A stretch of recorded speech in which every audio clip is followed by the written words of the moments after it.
This is Art Now and Then. My name is Jim Lane. All he wanted was a modest weekend hunting lodge to replace the aging log house high on the banks overlooking Bear Run, deep in the woods of southern Pennsylvania.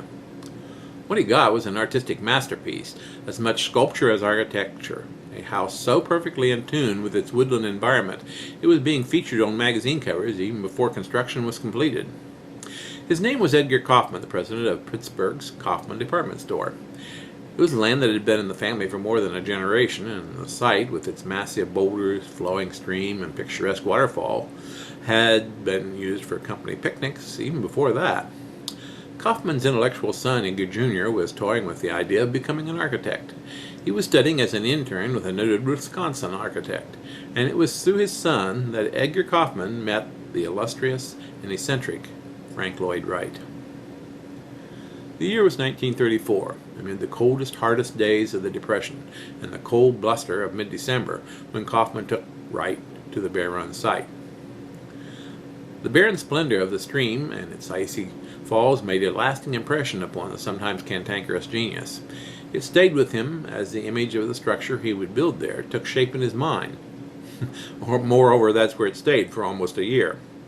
Only when Wright got word that Kaufman would be coming to Wisconsin to look over the plans for the weekend house was he forced to finally put them on paper. In fact, the first rough conceptual sketches were begun just the afternoon before Kaufman was to arrive. Floor plans were sketched out that night, and the first two elevations were finished in the morning hours just before Kaufman arrived. The final two elevation drawings were done by apprentices while Wright and Kaufman were having lunch. Yet amazingly, as construction proceeded over the next 2 years, there were few and only very minor departures from these original drawings.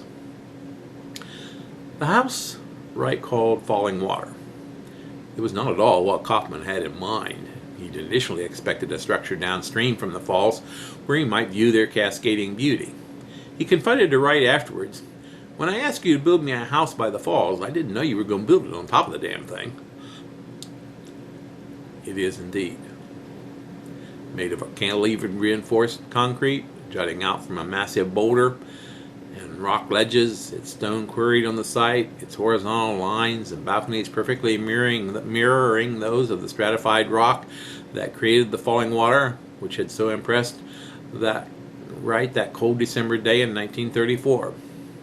Although some might consider his Chicago Prairie House or his Johnson Center superior in form and function, it was the magical beauty of falling water that revived Wright's sagging career of 40 years and lifted him to prominence, bringing him important commissions, allowing him to soar to greatness as both a working and teaching master architect.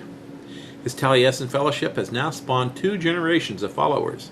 His design theories and philosophies, even today, are on the cutting edge of his art, some 75 years after Falling Water began hovering over Bear Run.